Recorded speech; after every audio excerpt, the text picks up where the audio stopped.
Jesus. E quem crê, diga amém, diga glória a Deus. Senhoras e senhores, eu peço a sua tamanha atenção para a palavra que você agora vai ouvir, porque ela vem direto de Deus para abençoar a sua vida. O Senhor Jesus, Ele sempre teve no coração dele o desejo de fazer tudo para glorificar o nosso Deus, que é o nosso Pai. E um dos princípios da fé cristã é fazer as coisas com qualidade, é fazer as coisas direitas para glorificar o nosso Deus. Se você for uma pessoa correta, você vai glorificar a Deus. Se você for uma pessoa esforçada, você vai glorificar a Deus.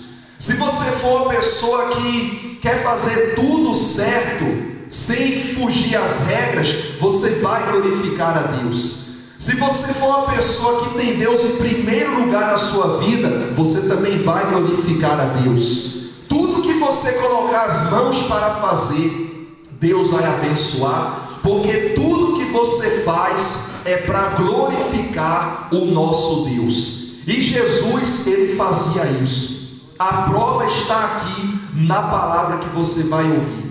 Existem 4 atitudes que nós devemos ter para que Deus, Ele abençoe a nossa vida ainda mais. Hoje é o domingo da transformação e você vai ouvir uma palavra que fala sobre isso. Para você entender, diz assim, João capítulo 2, versículo 1. 3 dias depois, houve um casamento. Em que lugar? Em Caná da Galileia, achando-se ali a mãe de Jesus. Então olha para mim, você repare no cenário. Jesus foi convidado para uma cerimônia muito importante, um casamento. O casamento é uma aliança, é uma ligação. 2 pessoas se tornam uma, um só pensamento, um só propósito, um só objetivo. E Jesus foi convidado, Maria também fora para aquele casamento. Continuando para você entender, o versículo 2, Jesus também foi convidado com os seus discípulos para o casamento. Então olha só, foi Jesus, foi Maria e os discípulos, foi um grupo que foi convidado para participar. Eu até quero abrir aqui um parêntese para você entender uma coisa. A gente não sabe o nome do noivo nem da noiva, mas o que a gente percebe aqui é que eles convidaram uma pessoa muito especial, o próprio Salvador, o próprio Jesus. O que a gente aprende com isso? Que para a nossa vida as coisas darem certo, a gente precisa convidar Jesus, como aconteceu nesse casamento. Ele foi um convidado de honra, ele foi um convidado ilustre, foi um convidado especial para participar daquela cerimônia. Mas olha o que aconteceu, o versículo 3: tendo acabado o vinho, a mãe de Jesus lhe disse: eles não têm mais vinho. Agora eu vou começar no ponto que eu falei no início, das 4 atitudes. A primeira atitude que você vê aqui é que Maria, ela apresentou um problema para o seu filho. Ela colocou um problema diante dele. Quando ela falou, olha, acabou o vinho já não tem mais. Trazendo para a nossa vida, muitas das vezes, irmãos e irmãs, nós queremos apenas as soluções e esquecemos de apresentar primeiro o problema. Chegou a hora de você colocar primeiro o problema. Senhor, está acontecendo isso, está acontecendo aquilo, eu estou assim, eu estou passando por tal coisa. Apresentar o problema. Nossa primeira atitude para Deus nos abençoar é apresentar nossas dificuldades, nossas fraquezas, nossas debilidades. Não podemos esconder de Deus os nossos problemas. O ser humano é imediatista, quer tudo para ontem, quer tudo para agora, só quer a vitória, só quer a solução, mas não apresenta os problemas. A pessoa vai na igreja: Senhor, me dá vitória, me dá isso, me dá aquilo, mas ela não apresenta o problema. Ela não diz: meu Deus, me dá força para vencer esse problema. Não, ela só quer a vitória. Ela já quer a solução, como se Deus fosse um correio. Mandou, tem que chegar logo. Não é bem assim. Hoje você está aprendendo que se surgir algo na sua vida, você vai apresentar um problema para o especialista, Jesus Cristo. É a Ele que você vai apresentar a situação. Muitas igrejas fazem assim: a campanha da vitória. Por que não faz a campanha da apresentação dos problemas? Quem percebe o pastor? Aí a pessoa só fica em busca de vitória, ao invés de apresentar o problema. Porque olha só, preste atenção, quando você apresenta o problema para Deus, você está tendo um treinamento com Deus. Você vai passar pela fase do treinamento, o deserto. Até Jesus foi para o deserto, diga glória a Deus. Jesus não foi logo pregar, primeiro ele foi para o deserto, enfrentar o problema que era o mal, e depois ele venceu, e aí começou a crescer mais e mais. Então a primeira atitude que você deve ter é apresentar o problema diante de Deus. Eu vou lhe fazer uma pergunta: quais são os seus problemas? Não responda não, você sabe o que é. É isso aí que tu vai apresentar a Deus. É um problema seu, é algo em ti, apresente a Deus. É um problema familiar, apresente a Deus. É um problema lá no trabalho, apresente isso a Deus. É um problema particular, apresente isso a Deus. Apresente o problema para Ele, entregue na mão dele, e Ele com certeza Ele vai abençoar. Quem entendeu essa parte aí, igreja? Então repita comigo: eu preciso apresentar os meus problemas para Deus, e não só pedir soluções. É bom pedir solução, claro que tem que pedir, mas primeiro apresente a situação para o Senhor, e Ele vai agir. Você quer uma prova disso? Olha o que diz o versículo 4. Mas Jesus lhe disse: mulher, que tenho eu contigo? Ainda não é chegada a minha hora. Então olha para mim, segunda atitude: a gente tem que esperar a hora de Deus. Maria chegou logo com o problema. Ela fez muito bem.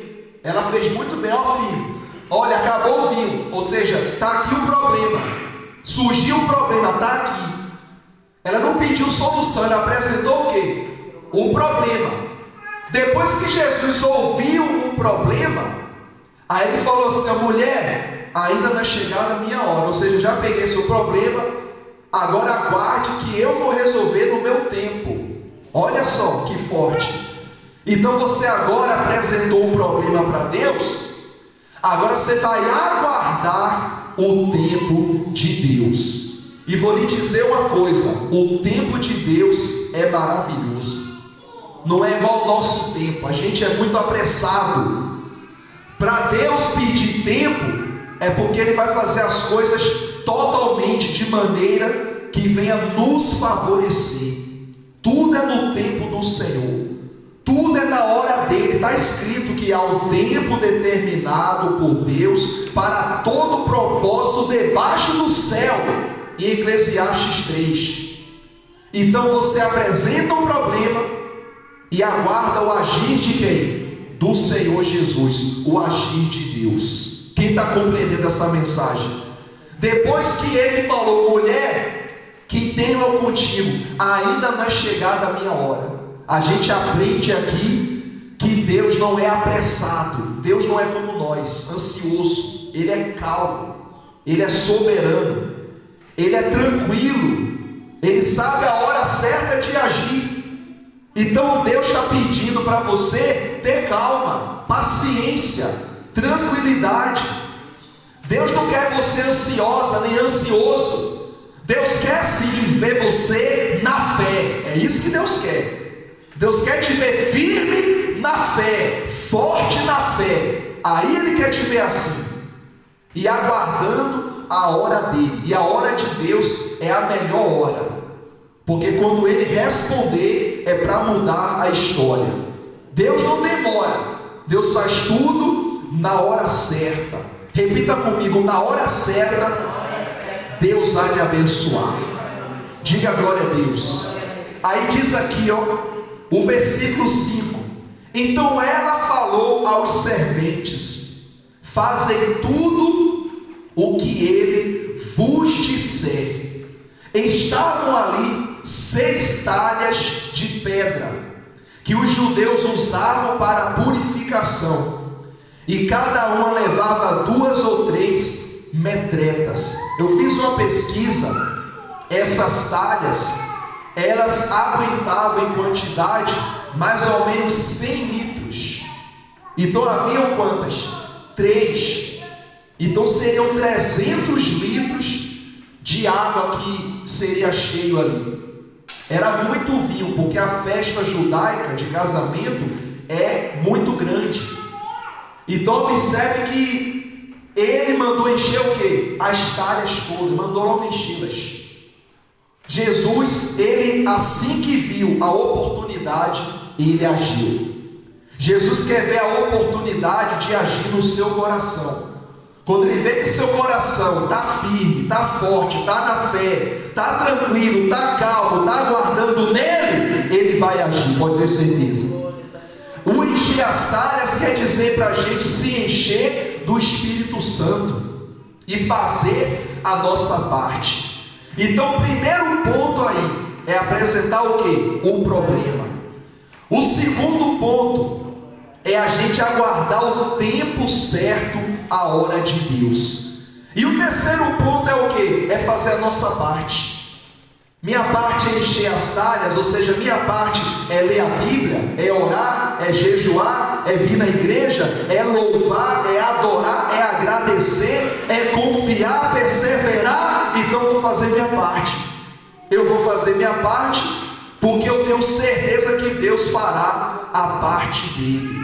Aí diz aqui, o versículo 7: Jesus lhes disse: enchei de água as talhas, e eles as encheram totalmente. Então lhes determinou: tirai agora e levai ao mestre-sala. Eles o fizeram.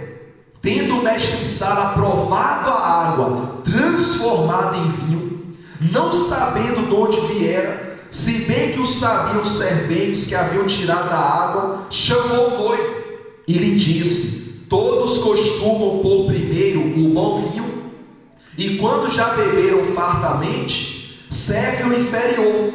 Tu, porém, guardaste o bom vinho até agora. Então olha para mim, Jesus transformou uma situação de tristeza em uma transformação de alegria. O quarto ponto aí é a transformação que veio através da obediência. Quando a pessoa obedece, quando a pessoa confia, Deus transforma a vida dela. E eu lhe pergunto, qual é a transformação que tu quer na tua vida? O que você quer que mude no teu dia a dia, ao teu redor ou até dentro de si? Você se sente uma pessoa fraca, Deus vai te transformar numa pessoa forte. Você se sente uma pessoa desanimada, Deus vai te transformar numa pessoa animada. Você se sente uma pessoa medrosa, Deus vai transformar numa pessoa corajosa. Ou seja, tudo aquilo que é para o lado mal, Deus vai transformar para o lado do bem na tua vida. E é essa a proposta de Jesus para você. Foi isso que Jesus quis mostrar naquele casamento, que Ele tudo pode fazer, desde que a pessoa faça tudo que Ele orientar. Observe que Maria falou: façam tudo que Ele vos disser. Tudo que Jesus pedir para você fazer, se você obedecer, você vai ser uma pessoa muito abençoada. Então nós aprendemos hoje com a palavra de Deus essas 4 atitudes para mudar ou transformar a nossa vida. A primeira atitude, colocar o problema diante de quem? Diante de Deus. A segunda atitude é aguardar o tempo de Deus. A terceira atitude é a gente tomar atitudes. E a quarta atitude é a gente aguardar a transformação que Deus vai fazer. Olha como Deus hoje está te abençoando com essa palavra. Deus está falando ao seu coração para você confiar nele, não é em ninguém não, é para confiar em quem? Nele, porque as pessoas falham, mas Deus não vai falhar contigo. Continuando para concluir, o versículo 11: com este deu Jesus princípio a seus sinais em Caná da Galileia, manifestou a sua glória e os seus discípulos creram nele. Depois disso, desceu ele para Cafarnaum com sua mãe, seus irmãos e seus discípulos, e ficaram ali não muitos dias. É muito forte o agir de Deus na vida de uma pessoa. Observe, meu irmão, minha irmã, que Jesus começou os sinais dele nesse casamento. Isso quer dizer que a vontade do Senhor Jesus é estar envolvido na nossa vida. Ele quer estar envolvido com você. Jesus quer estar envolvido no seu trabalho, dentro da sua casa, no seu pensamento, nos seus estudos para quem estuda. Deus quer estar envolvido no seu dia a dia. Porque se Deus estiver envolvido com você, por mais problemas que você passe, mais força você terá para superar e também para vencer. Diga louvado seja Deus. E essa é a vontade de Deus para minha, para a sua, para a nossa vida. Que estejamos envolvidos com Ele, igreja. Preste atenção no que eu vou lhe dizer. Os anos estão a passar. Nós não podemos estar distantes de Deus, nem distraídos com coisa alguma. Nós temos que nos concentrar apenas no nosso Deus, olhar para Jesus, fazer aquilo que Ele está nos orientando e confiar que Ele vai agir na nossa vida. Diga glória a Deus. Vamos ler novamente o versículo 3, João capítulo 2, versículo 3. Tendo acabado o vinho, a mãe de Jesus lhe disse: eles não têm o quê? Mais vinho. Mas Jesus lhe disse: mulher, que tenho eu contigo? Ainda não é chegada a minha hora. Jesus quis mostrar que quem manda é Ele, não é Maria que manda. Quem manda é o Senhor Jesus. Ele poderia falar: tá bom, mãe, eu vou fazer agora. Mas ele falou o quê? Não é chegada a minha hora. E o que é que eu tenho contigo? Ele quis mostrar que Ele é o Senhor. Ele é que dá a ordem. O poder está na mão dele. Preste atenção no que eu vou lhe dizer. Existe uma diferença entre ser crente e ser cristão. Ser crente, até o demônio é crente, que a Bíblia diz que eles creem e até tremem de medo, mas eles não obedecem. São crentes, mas não obedecem. Cuidado. Agora, ser cristão é totalmente o oposto. É o que obedece, é o que vive, é o que renuncia ao mal e se sacrifica para fazer sempre o bem.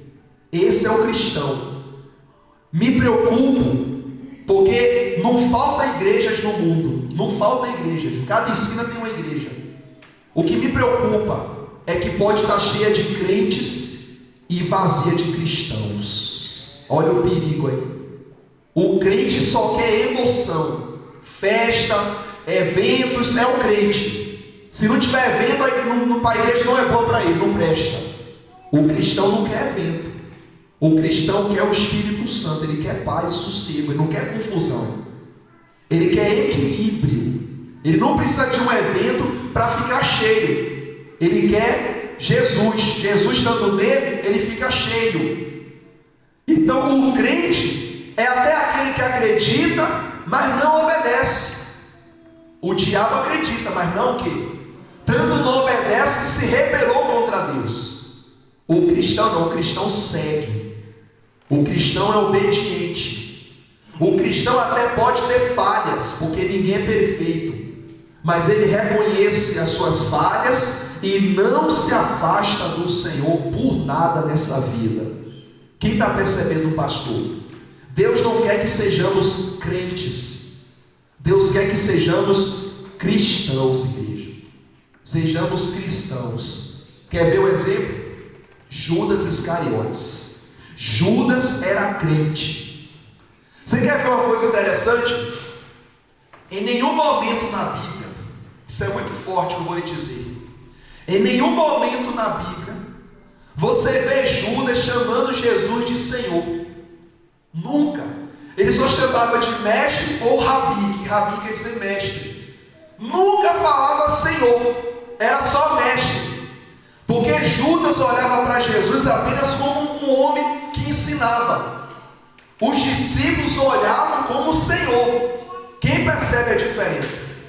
Então Judas, de forma psicológica, queria dizer o seguinte: olha, tu para mim é só mestre, Senhor de mim tu não és, eu que mando em mim. Tanto é que ele vendeu Jesus para ter dinheiro, enganava Jesus, andava sempre com a bolsa, reclamou da mulher que quebrou o vaso e derramou o perfume. Ele falou: mestre, podíamos vender o perfume. Ou seja, o Judas era malandro, era ganancioso, era crente. Ele não olhava Jesus como Senhor, apenas como um professor, um mestre. Os outros discípulos olhavam como Senhor, tanto é que o obedeciam, andavam com ele e chamavam Senhor, Cristo, Jesus. O Judas não, só chamava de mestre ou rabi. Acabou, mais nada, porque ele era crente, igreja. Tanto era crente que ele se deixou levar pela ganância. Os outros eram cristãos. Quem percebeu a diferença? Isso não é forte? Por isso que é bom você vir na casa de Deus para ouvir a palavra sem emoção. A palavra tem que ter unção, não é emoção. Isso aqui não é um show, não é um espetáculo para te emocionar. Isso aqui é algo sério para te libertar e te salvar, para a glória de Deus.